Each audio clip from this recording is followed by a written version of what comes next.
Olá a todos, sejam bem-vindos a mais um estudo no canal Clamando no Deserto. No estudo de hoje nós vamos estudar a última lição do trimestre, lição 13, Permaneça o Amor Fraternal. Sejam muito bem-vindos e logo mais nós vamos começar o nosso estudo.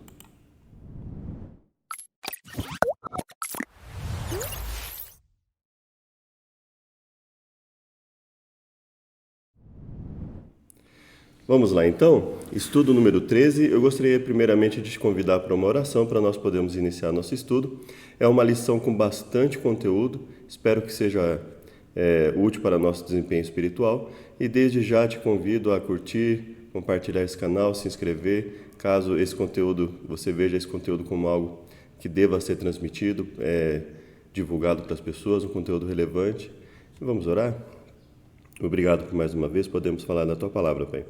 Nos ajude, nos dê sabedoria para alcançarmos o equilíbrio e a sabedoria, as condições necessárias para uma vida de acordo com a Tua vontade, nos auxiliando uns aos outros, conforme a Tua Palavra nos ensina. Em nome de Jesus, nós imploramos, hoje e sempre. Amém. Então, vamos lá. Verso para memorizar. Seja constante o amor fraternal.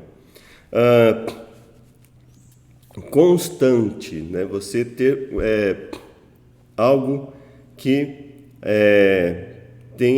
que apareça na sua vida sempre, né?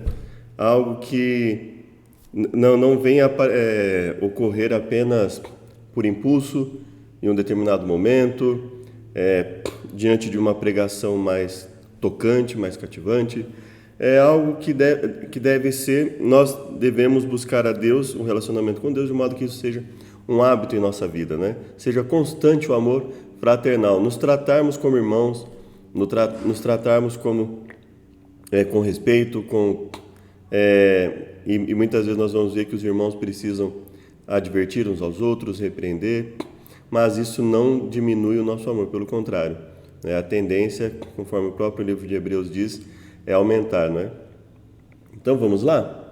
Ao longo da carta, vemos que o amor fraternal envolvia animar uns aos outros para que ninguém ficasse afastado da graça de Deus. Então, animar uns aos outros para que ninguém ficasse afastado da graça de Deus. Então, esse é um ponto a ser colocado, né? Nos manter uns aos outros, né? Eu auxilio você, você me auxilia, nós nos auxiliamos uns aos outros, aqueles que estão fora também, para que não venhamos a perder a fé, para que não venhamos a perder a esperança na volta de Jesus, na nossa transformação diária, né? E termos sempre essa esperança, esperar com paciência, perseverar, isso é o amor fraternal. O que ele engloba, né? Ser hospitaleiro, visitar e apoiar os encarcerados e aqueles que foram maltratados, honrar o casamento, evitar a cobiça, obedecer aos líderes da congregação, orar pelo próprio autor da epístola. Então veja que ter constância em amor significa o quê? Entender que nós temos um leque, vamos dizer assim, um conjunto de coisas, um conjunto de atitudes, um conjunto de comportamentos, de pensamentos que devem ser buscados e um conjunto de coisas que deve ser evitado. Então, por exemplo, ser hospitaleiro é algo que nós devemos buscar. Visitar e apoiar os encarcerados e maltratados, algo que nós devemos buscar. Honrar o casamento, buscar. Evitar a cobiça, algo que nós devemos evitar.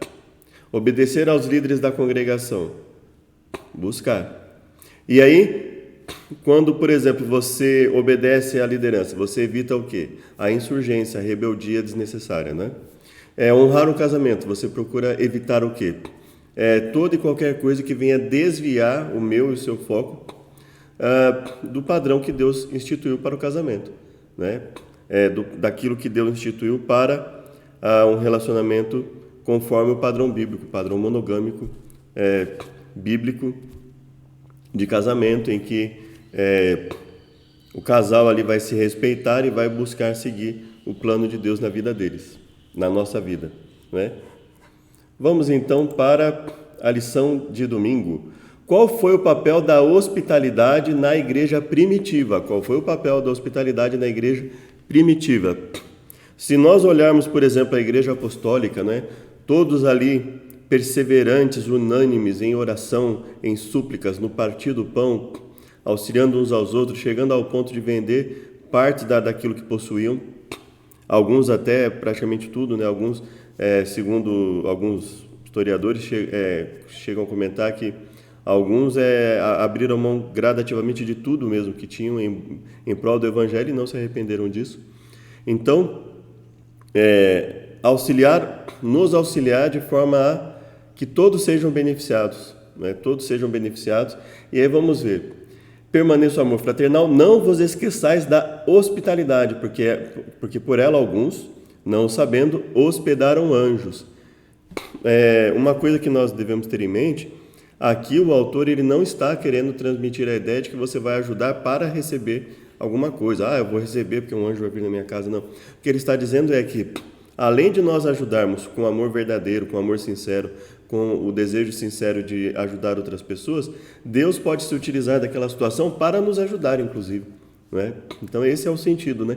Não no sentido assim, porque eu vou fazer uma troca com Deus. Não. O que ele está querendo dizer é o seguinte, buscando auxiliar as pessoas, Deus muitas vezes vai se utilizar de determinadas circunstâncias em que nós ajudamos outras pessoas e ele vai nos ajudar, né? De repente, imagina enviar anjos na sua casa, né? De repente você está numa situação mais difícil ali espiritualmente, em relacionamento, e Deus usa esse momento para te ajudar.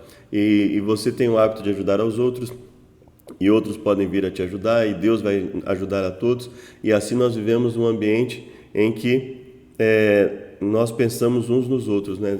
Evitar o pensamento egoísta. Alegrem-se na esperança, sejam pacientes na tribulação, perseverem na oração. Compartilhem o que vocês têm com os santos em suas necessidades. Pratiquem a hospitalidade. E aí esse é um ponto assim, ele não está dizendo que é só com os santos, né? Mas também. Então nós devemos entender o seguinte, compartilhem o que vocês têm apenas com os santos?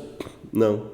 Compartilhem o que vocês têm também com os santos, não é? No sentido de que você também pode ajudar o incrédulo, naquilo, uma pessoa que não seja da fé, mas você não deve se esquecer também daqueles que estão, né, nessa luta, nessa lida em virtude das coisas que nós temos que abrir mão, que nós temos que abnegar. Muitas vezes pode ocorrer problemas, né, no sentido financeiro, e aí nós vamos ajudar essas pessoas para que elas continuem perseverando. Convém, pois, que o bispo seja irrepreensível, marido de uma mulher, vigilante, sóbrio, honesto, hospitaleiro. Então veja, ele fala, olha, o cristão é um conjunto de coisas. Não adianta ser irrepreensível, marido de uma mulher, vigilante, sóbrio, honesto, não ser hospitaleiro, não ser apto a ensinar, como no caso do bispo, né? Então veja, é um conjunto. E também não adianta ser hospitaleiro, não dado ao vinho e não ser marido de uma só mulher, não ser vigilante, não ser sóbrio, não ser honesto. Então, é um conjunto de coisas, né? É um conjunto de comportamentos, de pensamentos, de palavras que vão moldar a nossa vida no dia a dia. Por ser encarregado da obra de Deus, é necessário que o bispo seja irrepreensível. E aí ele vai falar de novo, não orgulhoso, não briguento, não apegado ao vinho, não violento, nem ávido por lucro desonesto.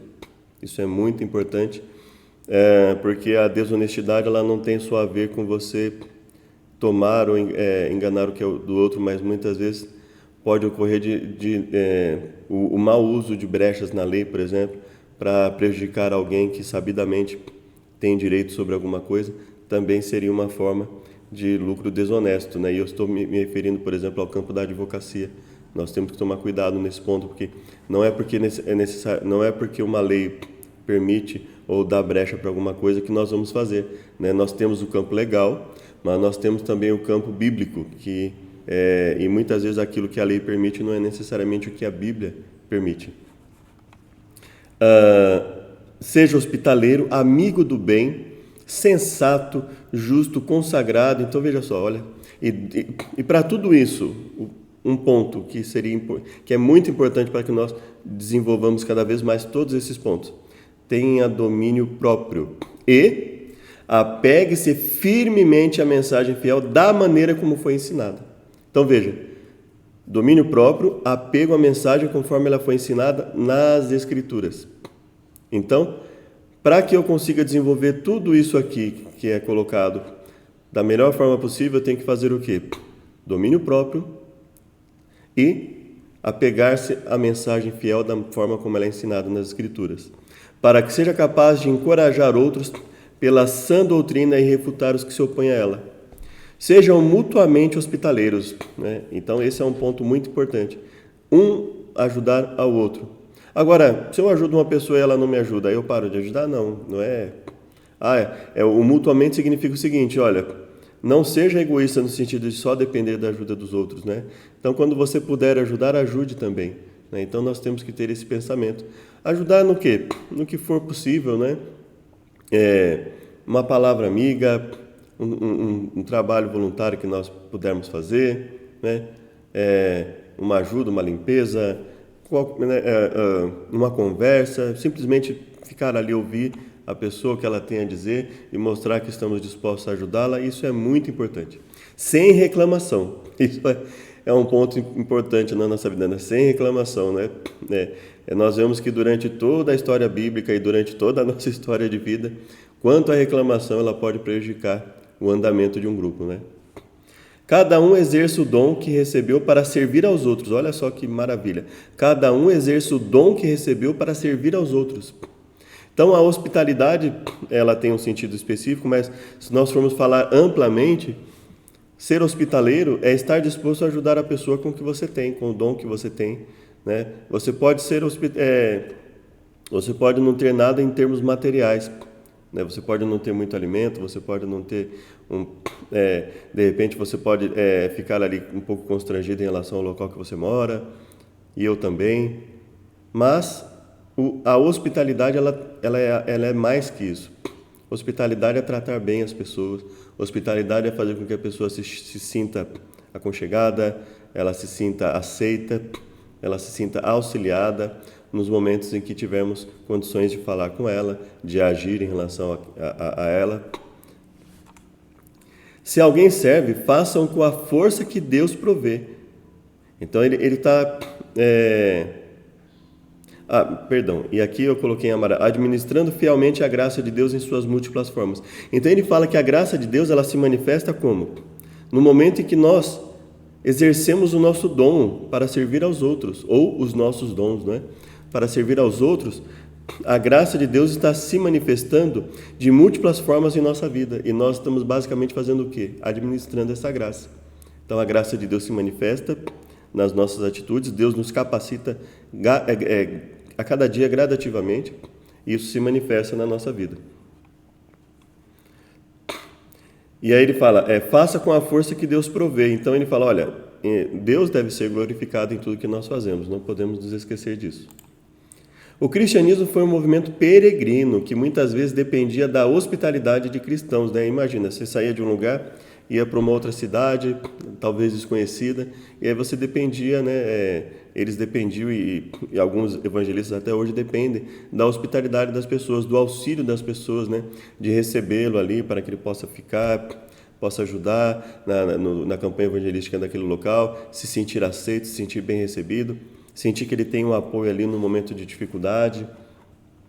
A instrução de não se esquecer de mostrar hospitalidade, provavelmente não se refere apenas a falha em acolher alguém.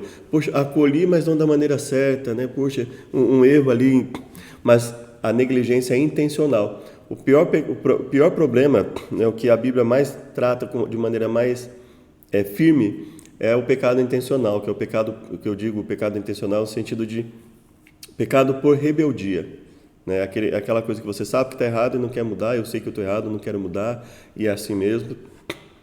Não apenas aos irmãos da fé, compartilhar bens e sofrer com outras pessoas, que é o que Jesus fez por nós, auxiliar aqueles que se identificar com as pessoas, né? Se colocar no lugar das pessoas, ter empatia, não é? Poxa vida, se fosse comigo, se fosse com um filho, com uma filha minha, um pai, irmão que eu digo irmão em termos genéticos, né? Sangue.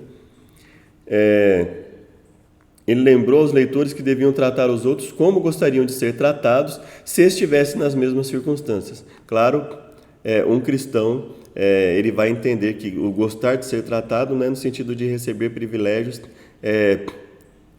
ilegais, no sentido de receber benefícios que não são de acordo com a palavra. Não. Como gostaria de ser tratado se eu estivesse numa situação difícil, num problema, e precisasse de ajuda para me livrar daquilo, para passar por aquele problema, né? Como eu gostaria de ser tratado, e assim nós devemos ajudar as pessoas. Segunda-feira, quais são os 2 males relacionados nessa passagem?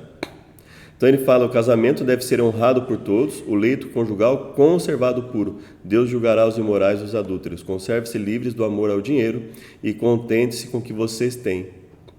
Porque o Deus diz, nunca o deixarei, nunca o abandonarei. Lembra que nós comentamos que o livro de Hebreus, e não só o livro de Hebreus, mas boa parte da Bíblia, ela nos provê esse equilíbrio. De um lado nós temos os incentivos de Deus, as promessas, as falas em que Ele nos apoia, nos ajuda e está disposto ali a nos amparar, fala, olha, eu estou contigo, você vai vencer, mas também existe um outro lado, o lado da advertência, olha, cuidado com esses comportamentos, isso aqui vai te afastar de um bom relacionamento com as pessoas ao seu redor, isso vai te afastar de um bom relacionamento com Deus, isso vai te afastar de uma vida mais consagrada, a sua vida vai ficar cada vez mais infeliz, espiritualmente cada vez mais baixa, cuidado com isso. Então ele equilibra os incentivos e as advertências. Esse é um momento de advertência, por exemplo, né? Então ele fala, olha, respeito ao casamento, né? Não veja isso como algo comum, né? Cuidado com o amor, o apego ao dinheiro, de forma a que o dinheiro te faça perder contato com a família, contato com as pessoas, não se importar mais com a necessidade das pessoas e pensar só no ganho, no lucro. Nós devemos ter cuidado com isso também. Por toda parte se ouve que há imoralidade entre vocês, que não ocorre nem entre os pagãos, a ponto de alguém de vocês possuir a mulher de seu pai. Não deviam, porém, estar cheios de tristeza e expulsar da comunhão aquele que fez isso? Aqui no contexto ele vai falar, se você quiser ler na sua casa, ele vai falar de um contexto que uma pessoa sabe que está errada, faz isso publicamente, abertamente na igreja, sem nenhum pudor, sem nenhuma preocupação. E assim, e a igreja está deixando isso passar batida, ele fala, olha, não é ajudar as pessoas, não é isso, não é compactuar com a rebeldia das pessoas, não. Deve-se tomar uma atitude adequada, respeitosa, mas firme em relação a isso. Então, veja que é o ponto de equilíbrio da Bíblia, né? Olha, nós devemos nos ajudar uns aos outros, e uma das formas de ajudar esse irmão, e ajudar a igreja principalmente, é não permitir que isso aconteça. Isso não é a vontade de Deus, que a rebeldia seja tratada de forma indiferente, né? Então esse é o ponto, advertências e incentivos, promessas, né? Então esse é o ponto que a Bíblia fala, olha, cuidado, por quê? Porque são coisas que efetivamente estão destruindo a nossa sociedade. Se você olhar bem ao seu redor, as músicas, os programas de televisão, aquilo que faz mais sucesso, você vai ver que envolve essas duas coisas, né? A imoralidade, a falta de lealdade aos relacionamentos, o amor ao dinheiro, é o que mais faz com que que mais dá ibope, é o que mais faz com que as pessoas ganhem dinheiro. Então nós temos que tomar um certo cuidado com isso. Devemos tomar muito cuidado com isso, né? Entre vocês não deve haver nem sequer menção de imoralidade sexual, nem de qualquer espécie de impureza, nem de cobiça, pois essas coisas não são próprias dos santos. Não haja obscenidade, nem conversas tolas, nem gracejos imorais que são inconvenientes, mas ao invés disso, ação de graças. Então veja, e aí ele fala, nenhum imoral, nem impuro, nem ganancioso, que é idólatra, tem herança no reino de Cristo e de Deus. Então ele fala, o ganancioso é idólatra, ele idolatra, ele tem como ídolo a sua ostentação, a sua estabilidade financeira e assim sucessivamente, né? Ele fala, olha, determinadas coisas não deve nem evitar até conversar sobre isso para não abrir caminho para o inimigo. Assim façam morrer tudo o que pertence à natureza terrena de vocês. Então ele fala, olha, nós temos que lutar de modo a fazer morrer, a fazer cessar esses impulsos da nossa natureza carnal, né? Da nossa natureza pecaminosa. E ele fala imoralidade sexual, impureza, paixão, desejos maus, ganância, idolatria. E aí ele fala, por essas causas vem a ira de Deus sobre os que vivem na desobediência. Então, que aspecto da desobediência ele está falando novamente? O aspecto da rebeldia, aquela coisa voluntária, aquela questão, né, de você sabe que é errado, eu sei que é errado e eu não quero abandonar. Nós devemos ter cautela com relação a isso, né? Segunda-feira, quais são os dois males relacionados? Continuando, quem é fiel no mínimo é fiel no muito. Quem é justo no mínimo também é justo no muito. Se nas riquezas injustas não fosse fiéis, quem vos confiará as verdadeiras? Se no alheio não fosse fiéis, quem vos dará o que é vosso? Nenhum servo pode servir a dois senhores. E aí ele fala que quando ele comentou sobre todo esse discurso, os fariseus que eram avarentos ouviam todas elas e zombavam dele. Então, um dos pontos que nós devemos ter em mente é que quando nós vamos advertir pessoas, nós temos pelo menos dois grupos. Aquele grupo que quer ser transformado, e tomara que nós estejamos nesse grupo quando formos advertidos. E quando formos advertidos, devemos entender que nós podemos ter um grupo que quer ser transformado e outro grupo que, não querendo ser transformado, vai ridicularizar a nossa mensagem. Isso não quer dizer que estejamos errados. Isso quer dizer simplesmente que eles não querem ser transformados por Deus. E tomara que nós estejamos do lado do grupo que, quando houve uma advertência de Deus, por mais que nos entristeça no começo, como diz o próprio livro de Hebreus, né? No começo pode surgir alguma tristeza, mas nos exercitados ali na palavra e no poder de Deus, aquele que ouvir uma advertência conforme a vontade de Deus, ele vai acabar aceitando. Vós sois os que vos justificais diante dos homens, mas Deus conhece os vossos corações, porque o que entre os homens é elevado, perante Deus é abominação. E ele fala do adultério aqui, né? Ele fala de várias coisas, e uma delas, no contexto de Lucas, é a questão do adultério. E aí ele fala, cuidado, não é como o mundo ensina, não é como a tradição ensina, é como Deus quer. É como Deus quer que a nossa vida seja. Então ele fala, olha, existem coisas que até, tanto fora como dentro da igreja, pode ser elevado diante das pessoas, mas diante de Deus é errado, não é a vontade de Deus. Então, eu sei que não é fácil, não estou dizendo que é fácil, mas o que eu estou dizendo que não é fácil? Né? Fora da igreja, na vida secular, muitas vezes nós, no dia a dia, no trabalho, a criança na escola pode aprender coisas erradas e nós temos que estar ali firmes para auxiliá-las e nos auxiliar, mas e quando acontece algo errado na igreja, né? Então, aí é que nós devemos ter mais cautela ainda, porque se a igreja, se os representantes de Deus na terra não tiverem de acordo com a vontade de Deus, o trabalho de Deus não vai ser bem feito. Então, devemos ter cautela com relação a isso, né? A admoestação de Paulo para honrar o casamento sugeria evitar qualquer coisa que pudesse menosprezá-lo, que incluía abster-se, da violação do juramento matrimonial, que isso é um ponto que é geralmente colocado, mas um ponto que não é muito comentado, divórcios injustificados. Isso tem acontecido, irmãos, isso tem acontecido principalmente no meio cristão, divórcios injustificados. O divórcio no meio cristão está se tornando tão comum quanto o divórcio no meio secular, e isso é um ponto de preocupação, porque isso mostra aí uma complacência, uma aceitação, uma adaptação de algumas pessoas, né, que deveriam zelar pela fé, àquilo que o mundo tem como normal, e não é isso que a Bíblia nos fala, né? No Novo Testamento, a palavra imorais refere-se a pessoas que praticam formas de moralidade sexual. Sociedade greco-romana era negligente, negligência, é uma palavra que também é muito, né, negligente em relação à ética sexual. Eles eram negligentes e nossa sociedade está se tornando negligente também. Um duplo padrão era comum. Os homens tinham liberdade em seus relacionamentos sexuais desde que fossem discretos. E hoje, homens e mulheres estão, mesmo dentro da igreja, estão buscando cada vez mais justificativas para o divórcio por qualquer motivo e o novo casamento. E nós temos que tomar cuidado com isso. O casamento está deixando de ser algo sagrado, está se tornando algo comum entre alguns cristãos. Nós devemos zelar primeiro para que isso não aconteça conosco, pedir a Deus que pela sua misericórdia nos ajude e que possamos ajudar essas pessoas também a se voltar a Deus, a reconhecer, né, essa situação e buscar a ajuda de Deus e, naquilo que for possível, a nossa ajuda da melhor forma. O amor ao dinheiro era um dos principais vícios, né?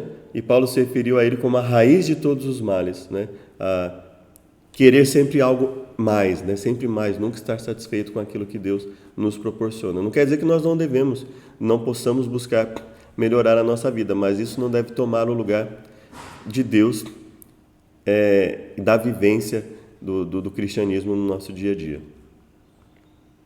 E aí também eu gostaria de comentar com vocês, aquilo que a sociedade considera comum ou normal não significa que a Bíblia concorde, tá? Normal ou comum basicamente num gráfico, é aquilo que ocorre, por exemplo, com maior frequência, né? Está dentro do padrão de normalidade gráfica. Basicamente significa que a maioria está fazendo. Não quer dizer que é a vontade de Deus. Qual deve ser nosso relacionamento com nossos líderes? Lembrai-vos de vossos pastores que vos falaram a palavra de Deus. Olha só, lembrai-vos de vossos pastores que vos falaram a palavra de Deus. Então, olha só, o pastor ele deve estar vinculado à palavra de Deus. Se ele não fala segundo a palavra de Deus, ele não está pastoreando a igreja conforme Deus requer.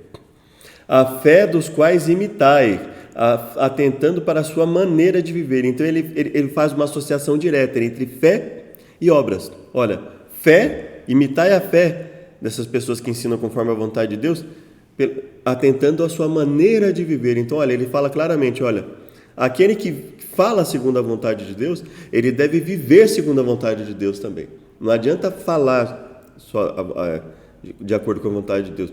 E tem gente que fala assim, eu não conheço muito da palavra não, mas eu vivo segundo a vontade de Deus. Olha, só tem uma maneira de viver conforme a vontade de Deus, conforme a palavra. Então, para viver conforme a palavra de Deus, nós precisamos conhecer a palavra de Deus. Senão nós poderemos aí estar nos enganando, achando que estamos vivendo conforme a vontade de Deus, estamos vivendo basicamente conforme a nossa vontade, né? E justificando que aquilo é o que Deus quer para a nossa vida. Não vos deixeis levar em redor por doutrinas várias e estranhas, porque bom é o coração, que o coração se fortifique com a graça. Lembra que ele falou lá se fortificar com a graça? Basicamente, se fortificar com a graça é o quê? É buscar uma vida cada vez mais consagrada, de acordo com a vontade de Deus. E não com alimentos que de nada aproveitam aos que a eles se entregam. A lição vai fazer um comentário sobre isso, não vou entrar em muitos detalhes, porque é um assunto longo, extenso, e aí nós vamos perder o foco, mas basicamente o que ele está dizendo, olha, dê a devida importância a cada coisa no contexto espiritual. Temos um altar de que não tem direito de comer os que servem ao tabernáculo, porque os corpos de animais cujo sangue é pelo pecado trazido pelo sumo sacerdote para o santuário são queimados fora do arraial, e a lição também comenta essa expressão fora do arraial, a questão da impureza, a questão de ajudar aqueles que estão fora, né? E nós vamos ler esse comentário e comentar com vocês também. E Jesus, para santificar o povo pelo seu próprio sangue, padeceu fora da porta. Jesus aceitou toda a vergonha, toda a humilhação, toda a impureza que seria associada ao que aconteceu com ele, para nos salvar, né? Ele se humilhou por nós. Saiamos, pois, a ele fora do arraial, levando o seu vitupério, ou seja, aceitemos viver conforme Jesus quer que nós vivamos, aceitamos as consequências disso, porque isso vai ter benefícios tanto nessa vida como quanto na eternidade com Deus. Porque não temos aqui cidade permanente, mas buscamos a futura. Então ele fala, o nosso foco, por mais que nós tenhamos aqui, obviamente, a nossa família, nossos amigos, as pessoas para evangelizar, mas o nosso foco é a eternidade. Então nós temos que viver lembra da música, né? Pés na terra, olhos no céu. Então, ou seja, termos maturidade para vivermos aqui, né? Entendermos a vida aqui, mas lembrarmos que a nossa prioridade é a prioridade espiritual, né? A prioridade é o Evangelho, é levar as pessoas a Cristo, é nos levar a Cristo a cada dia, né? Essa é a nossa prioridade. Ofereçamos sacrifício de louvor, fruto dos lábios que confessam o nome de Deus. Não vos esqueçais da beneficência e comunicação, porque com tais sacrifícios Deus se agrada. Ele fala novamente, obedecei aos vossos pastores, porque velam sujeitai-vos a eles, porque velam por vossas vidas, como aqueles que hão de dar conta delas. Olha só, está vendo só?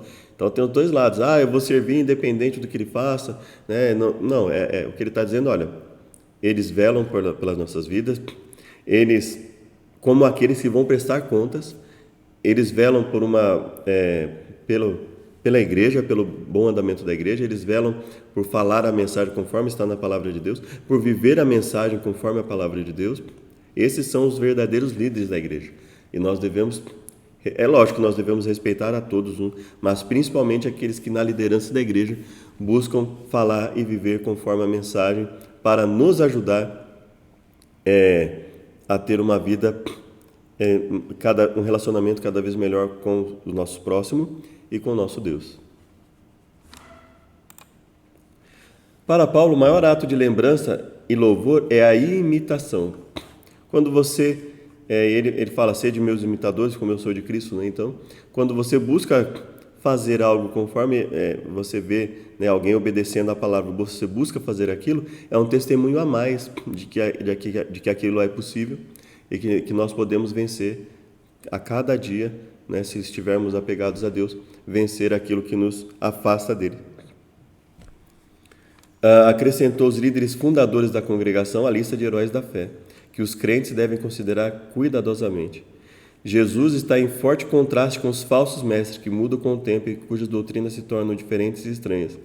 Aquele líder que ele se adequa ao momento, né? Em vez de falar conforme a vontade de Deus, ele se adequa ao ambiente e ao momento em que ele está, né? E aí ele vai deturpando a palavra, às vezes, infelizmente, até em algumas igrejas aí fora, e talvez dentro também, mas adaptar para ter mais fama, para ter mais dinheiro, para ter mais status, para ser mais elogiado, coisa desse sentido. E isso é perigoso, muito perigoso, porque isso prejudica bastante a igreja de Deus e prejudica as próprias pessoas que fazem isso, mas principalmente aqueles que de repente não têm tanta vivência, tanto contato com a palavra de Deus a ponto de discernir o certo e o errado, o santo e o profano, né? O contexto sugere que esses líderes são subpastores que servem sob a liderança de Jesus, o grande pastor. A combinação de cuidado e fidelidade dos líderes e a obediência ou confiança dos membros resultará em alegria. Então, ou seja, liderança consagrada, liderados consagrados, uma igreja de acordo com a vontade de Deus. Liderança que fala de acordo com a palavra de Deus e que vive de acordo com a palavra de Deus. Aliada a uma igreja que, ouvindo a mensagem, olha, isso é de acordo com a palavra de Deus. Não, então eu vou fazer conforme Deus quer. E imitando a liderança, naquilo que a liderança busca servir a Deus, porque assim, você pode não ser um líder, eu posso não ser um líder, e eu posso, pela minha vivência, ser um motivo de imitação, né, para as pessoas, naquilo que obviamente estiver fazendo de acordo com a vontade de Deus. Então, eu olho para algo que alguém está fazendo de acordo com a vontade de Deus e busco fazer aquilo também. E ele olha para algo que eu esteja fazendo de acordo com a vontade de Deus e busca fazer aquilo. O que nós estamos fazendo? Crescendo mutuamente, nos ajudando uns aos outros mutuamente. Quarta-feira, onde se obtém a graça? Como o nosso coração é fortalecido? Não vos deixeis levar em redor por doutrinas várias e estranhas. Por quê? Porque Jesus Cristo é o mesmo ontem, hoje e eternamente. Então, cuidado com mudanças, com adaptações da igreja que você frequenta, ou do ambiente que você frequenta, à cultura, ao tempo. Nós devemos ser muito criteriosos com isso para não simplesmente deixarmos de lado os princípios bíblicos, as normas que Deus quer que nós sirvamos, sob o pretexto de cultura, de momento da nossa vida. Nós estamos vivendo em uma época diferente. Existem coisas que podem sim fazer parte disso, mas nós não devemos simplesmente abrir mão de algo que está na Bíblia sob esse pretexto. Não, isso aqui eu não quero seguir, então não, isso aí não é para o nosso tempo. Não é bem assim que funciona. Vemos, porém, coroado de glória e de honra aquele Jesus que fora feito um pouco menor do que os anjos, por causa da paixão da morte, para que pela graça de Deus provasse a morte por todos. Então, obtemos graça em Jesus. Obtendo a graça em Jesus, nós vamos buscar buscá-lo e buscar aquilo que ele ensinou e aquilo que a Bíblia ensina, conforme está escrito e não segundo a nossa conveniência, né? Onde obtemos a graça? Em Jesus e, consequentemente, em seu poder e em sua palavra.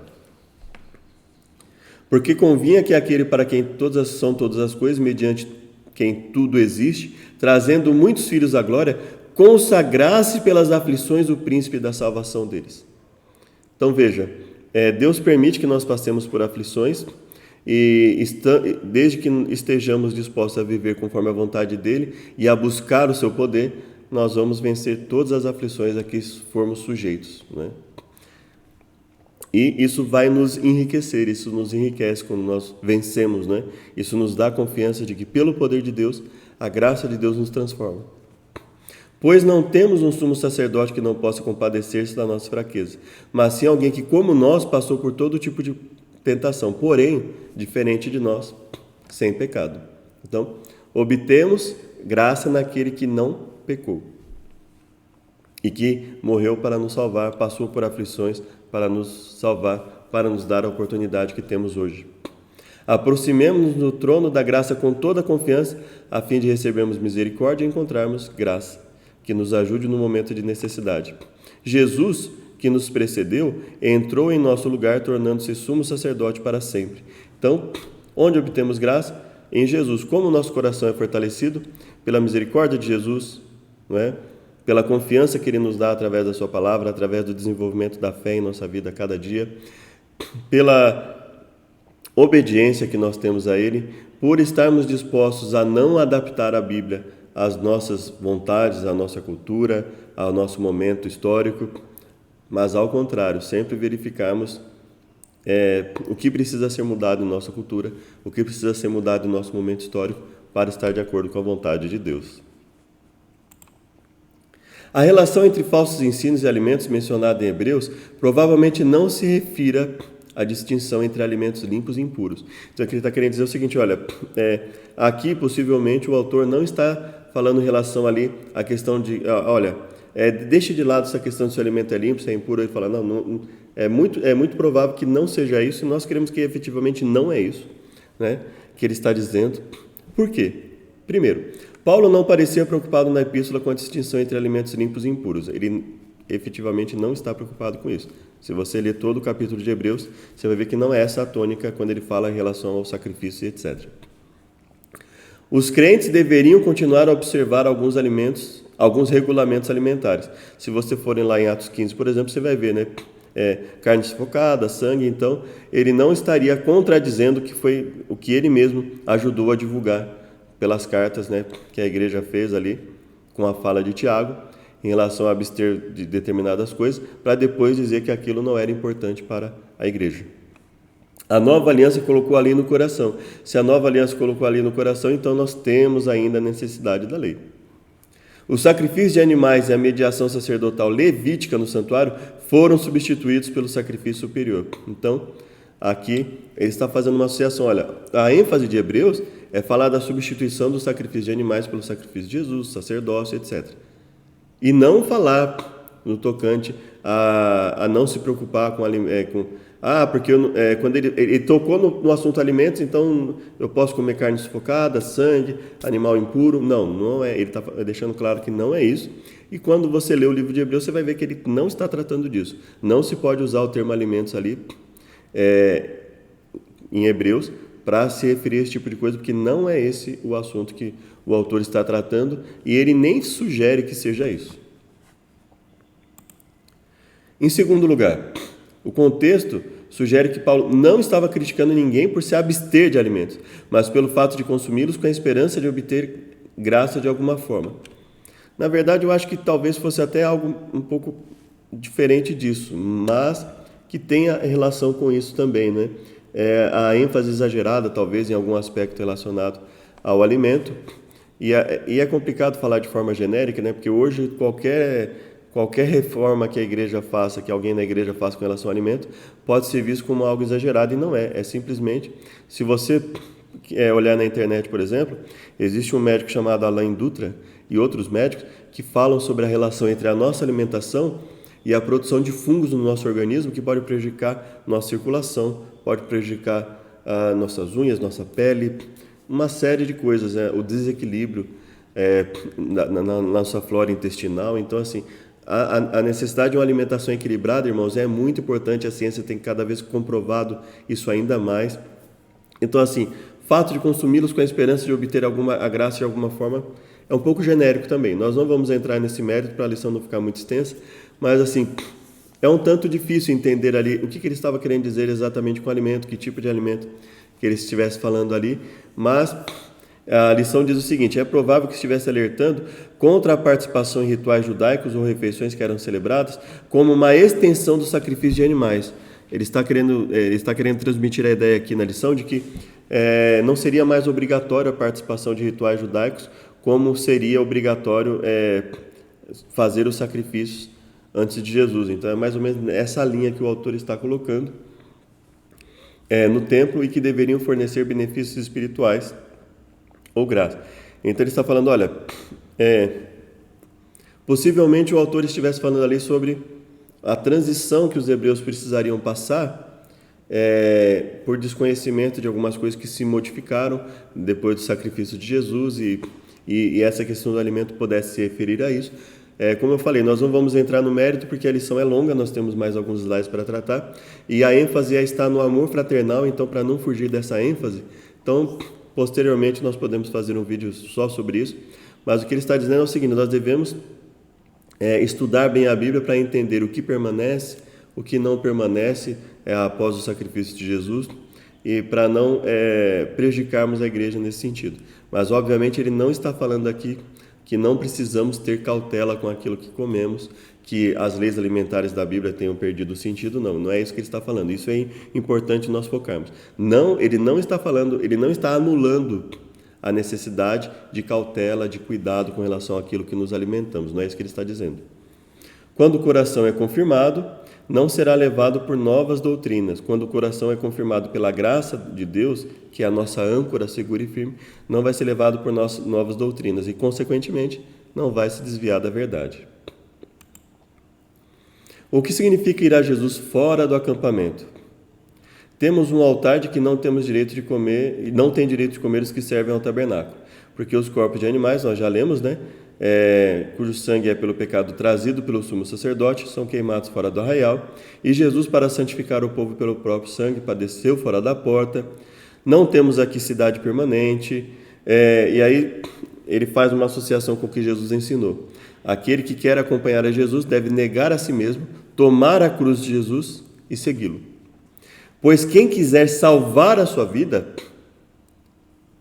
de forma contrária à vontade de Deus, perdê-la. Mas quem perder a vida por minha causa e pelo Evangelho, ou seja, quem estiver disposto inclusive a entregar a sua vida por amor a Deus, por amor à causa de Deus, à vontade de Deus na sua vida e na vida dos outros, esse salvará a sua vida. Se alguém vem após mim e ama alguém mais do que a Deus, não pode ser discípulo de Deus. E aquele que não carrega a sua cruz e não segue, não pode ser meu discípulo. Então ele fala, olha, se o amor a Deus não estiver sobre todas as coisas, eu e você não vamos conseguir ser discípulos. E isso envolve entendermos que nós vamos passar por problemas, por tribulações, nós vamos ter que lutar inclusive contra nós mesmos, contra a nossa natureza pecaminosa, e se não estivermos dispostos a amar a Deus sobre todas as coisas, toda a nossa tentativa será vã. Então devemos ter a Deus acima de tudo, a vontade de Deus na sua palavra acima de tudo. Fui crucificado com Cristo, assim já não sou eu quem vive, mas Cristo vive em mim. A vida que agora vivo no corpo, vivo pela fé no Filho de Deus que me amou e se entregou por mim. Não anula a graça de Deus, pois se a justiça vem pela lei, segue-se que Cristo morreu em vão. Então o que ele está dizendo? Olha, eu vivo pela fé. E a fé me leva a obedecer a Deus, me leva a uma vida diferente, né? Se Cristo vive em mim, então não há mais espaço para condescendência com o pecado, para o pecado deliberado, voluntário, pecado por rebeldia. Não há mais espaço. Eu vou lutar constantemente contra tudo isso, né?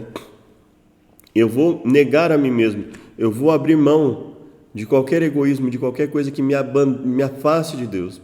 e vou buscar a Deus, e isso vai me levar, e esse sentimento de abandonar o egoísmo, esse sentimento de renegar a mim mesmo, esse sentimento de amar a Deus sobre todas as coisas e amar ao próximo como a mim mesmo, mas nunca acima de Deus, por isso que ele fala, quem ama alguém ou a si mesmo assim, mais do que a mim não é digno de mim. Ele fala, não pode ser discípulo, não vai conseguir ser discípulo. Eu não vou conseguir ser um discípulo de Deus se Deus não estiver em primeiro lugar na minha vida, eu vou me enganar, então é melhor não me enganar. Se eu não estiver disposto a fazer com que Deus seja o primeiro na minha vida, ele não vai ser mais nada, né? Ele vai ser uma ilusão, como diz o hino dos arautos do rei, né? Se ele não for o primeiro em seu coração, então já não é mais nada, não passa de uma ilusão. Mas se ele for o primeiro, o seu companheiro, o meu companheiro, o motivo do nosso existir, nós vamos viver, sorrir e vencer em Deus a cada dia. O lugar fora do portão era o mais impuro do acampamento. Era ali que os cadáveres dos animais de sacrifício eram queimados, onde os leprosos eram levados, aonde os leprosos eram levados e onde blasfemadores e outros criminosos eram executados. Era um local ali de impureza associado a transferência de pecado, a impureza por doença, a impureza por rebeldia, como no caso de execução de criminosos. Então, local mais impuro do acampamento, associado à vergonha, né? Inclusive, qualquer coisa impura era lançada para fora, porque Deus não queria ver, Deus não queria e não quer ver nenhuma coisa impura ou indecente nele. Deus não quer ver em nós ou no local em que nós habitamos nada impuro nem indecente. Jesus sofreu na cruz fora de Jerusalém, o que enfatiza a vergonha lançada sobre ele. Lembrando que Jesus, ele não tinha pecado algum, né? Então, Jesus estava sendo envergonhado, mas ele não foi motivo de vergonha para ninguém. Ele foi envergonhado, sim, e muitas pessoas sentiram vergonha ali. Mas os cristãos entenderam que aquilo que foi feito para envergonhar Jesus, na verdade, o exaltou o Evangelho, né? Ele foi condenado como alguém que blasfemou de Deus e, portanto, foi repudiado e executado fora da cidade. Então, ele não blasfemou, mas ele foi acusado injustamente, né? Então, lembremos disso, Jesus não cometeu nenhum erro, Jesus não cometeu nada que o fizesse se envergonhar, né? Mas ele foi envergonhado inclusive para fazer com que as pessoas deixassem de lado os seus ensinos, mas as pessoas entenderam o que ele fez e o Evangelho cresceu grandemente. Seguir Jesus fora do acampamento significa não apenas levar a mesma desonra ou vergonha, mas também ir ao Salvador. Assim como os israelitas que buscavam o Senhor iam para fora do arraial, entre aspas, no deserto, quando Moisés havia removido a tenda de Deus do acampamento, após a controvérsia do bezerro de ouro. Basicamente, o que ele está dizendo é reconhecer nossa vergonha, reconhecer nossos erros, ir diante de Deus, dizer, Senhor, me perdoa pelo que eu fiz, né? Eu aceito a sua vontade, eu aceito estar ao seu lado. E, inclusive, eu aceito passar por injustiças, assim como nós passamos, como a Bíblia fala, né? Se sofremos por causa da palavra, por vivermos de acordo com a palavra de Deus, nos alegremos porque Deus está conosco, Deus está nos auxiliando, né? Agora, se sofremos como bandidos, como criminosos, como pessoas que desonram pai e a mãe, desonram os filhos, desonram a sociedade, aí ele fala, aí nós devemos nos preocupar. Agora, se estamos passando por situações difíceis, pela nossa lealdade a Deus, nos alegremos porque Deus está conosco.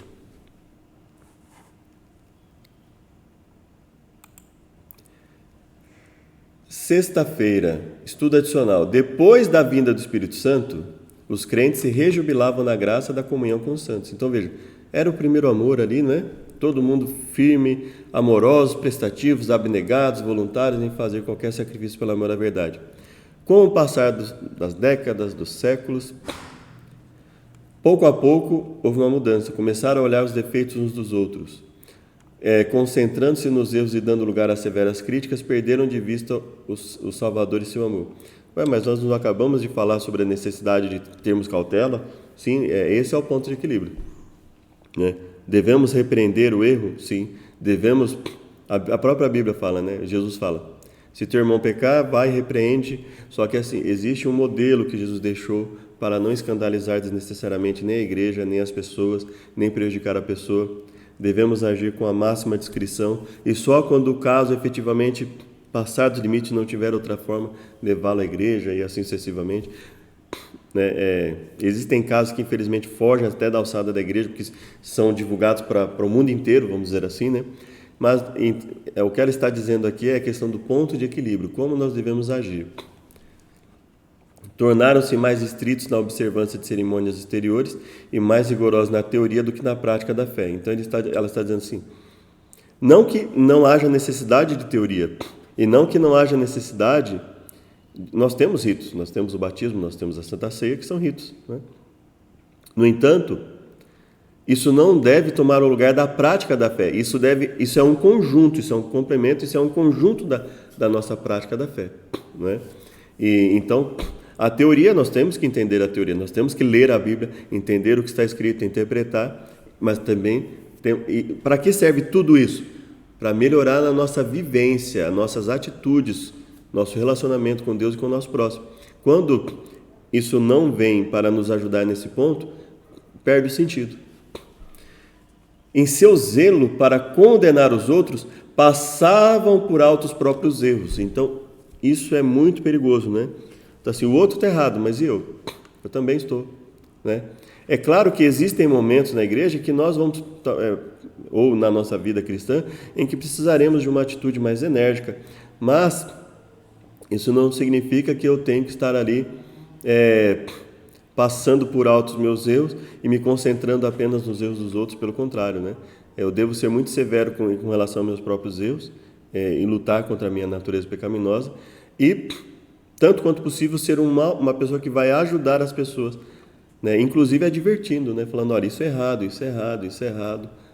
Assim como a lição faz, assim como a Bíblia faz, assim como nós fazemos, olha, esse comportamento Deus proíbe, então se algum de nós estiver fazendo, vamos lutar contra isso.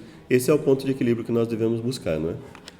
Perderam o amor fraternal que Cristo havia ordenado que tivessem e não tinham consciência dessa perda, ou seja, para eles estava tudo bem. Então, nós devemos nos ajudar, devemos nos advertir sim, mas nós devemos ter em mente que o principal motivo da advertência é ajudar as pessoas a sair do caminho do erro e buscar a Deus, né? Não reconheceram que a felicidade e a alegria estavam abandonando a sua vida e que, tendo excluído o amor de Deus do coração, em breve passariam a andar em trevas. Em trevas totais, né? Porque eles já estavam no caminho das trevas, né? No momento que você começa a abandonar o caminho de Deus, e eu também, né? No momento que eu e você venhamos a começar a abandonar o caminho de Deus, nós estamos substituindo a luz pelas trevas. E as trevas, irmãos, elas vêm muito rápido, né? Nós estávamos comentando na igreja esses dias, né? Alimentar a nossa natureza espiritual é uma luta.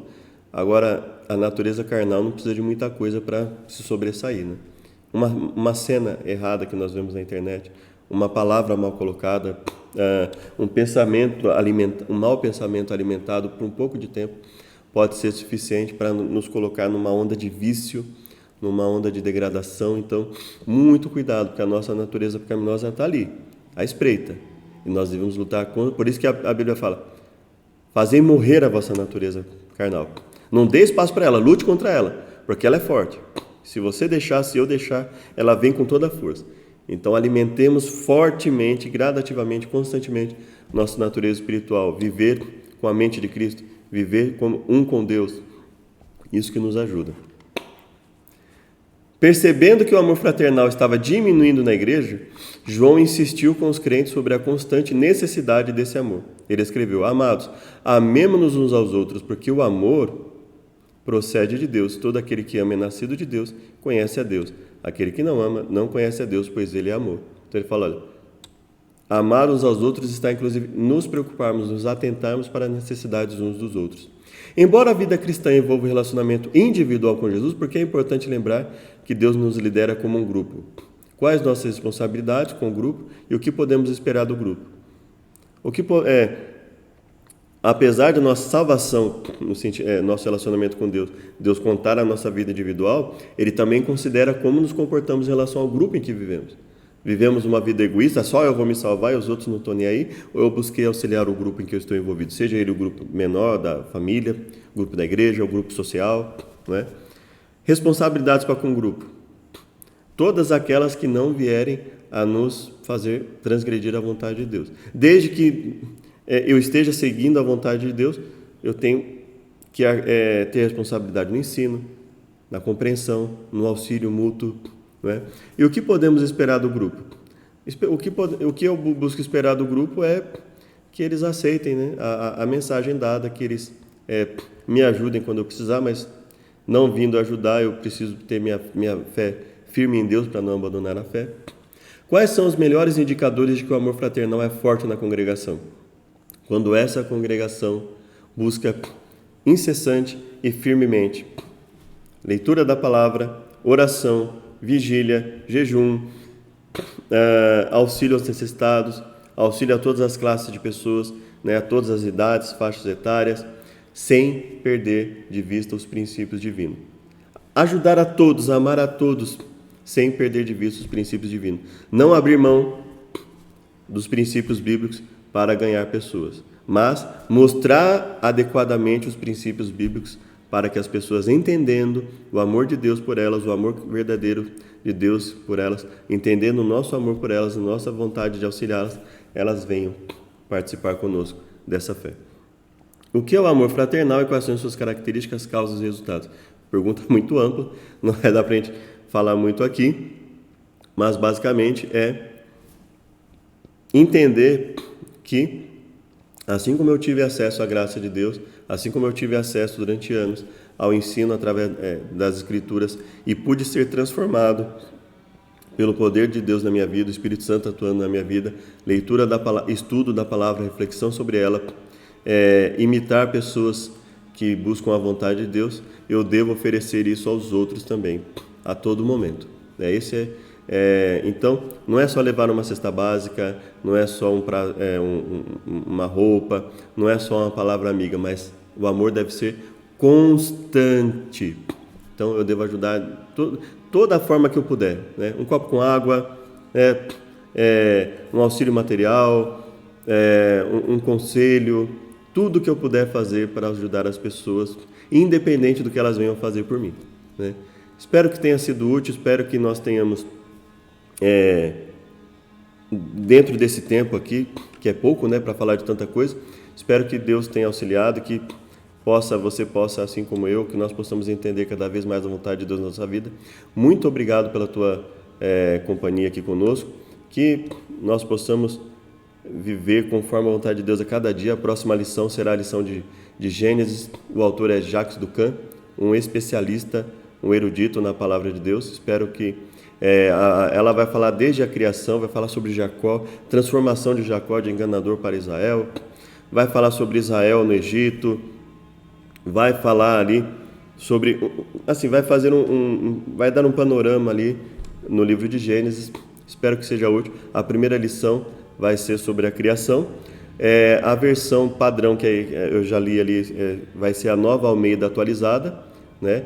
Tem na internet, se você quiser, né, acessar a internet ali, nós temos ali um exemplo de a Nova Almeida atualizada, essa primeira versão, essa versão aqui que eu estou colocando aqui, ó, no site bibliaonline.com.br, você pode ter acesso à Nova Almeida atualizada e você pode comparar com a sua versão. Eles vão usar outras versões também, né? Almeida corrigida, Almeida, né, nova versão internacional, mas até onde eu pude ler ali, essa vai ser a versão da próxima lição. Muito obrigado, te convido para mais uma oração conosco. Obrigado, Senhor, por mais uma chance que tivemos de falar a Tua mensagem. Esteja conosco, nos auxiliando em todas as coisas. Perdoe por nossas falhas e pecados. Nos dê um bom dia na Tua companhia. Abençoe a cada um, Pai. Nos ajude a resolver nossos problemas da melhor forma possível, sempre esperando em Ti, confiando e perseverando. Nós imploramos, pedindo pelo perdão por nossas falhas e pecados, nos méritos de Jesus Cristo. Nos ajude a amar verdadeiramente a nós mesmos, principalmente a Ti em primeiro lugar, ao nosso próximo, a cada um. que possamos ajudar da melhor forma possível, naquilo que estiver ao nosso alcance, em nome de Jesus. Amém. Muito obrigado, até o próximo estudo.